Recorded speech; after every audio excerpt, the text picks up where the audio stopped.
আমাদের নিতে চলে এসেছে। আমরা এখন যাব হচ্ছে মাসির বাড়ি, আর মাসির বাড়িতে এখন সবাই মিলে আমাদের এক জায়গায় হয়ে আজকে জমিয়ে খাওয়া দাওয়া আছে। তাই ভাই আমাদের সকাল সকাল নিতে চলে এসেছিলো।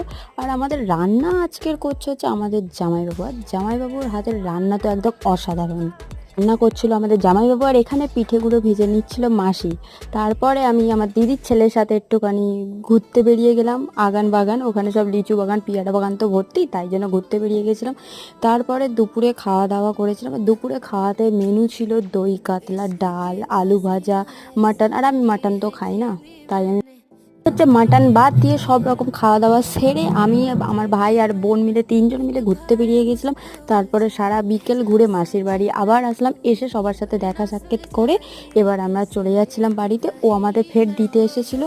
এবার বাড়ি দিতে এসে বললো যে দিদি 1 কাপ চা কর, তাই চা খেয়ে ও বাড়ি চলে গেল। টাটা, দেখা হবে নেক্সট ব্লগে।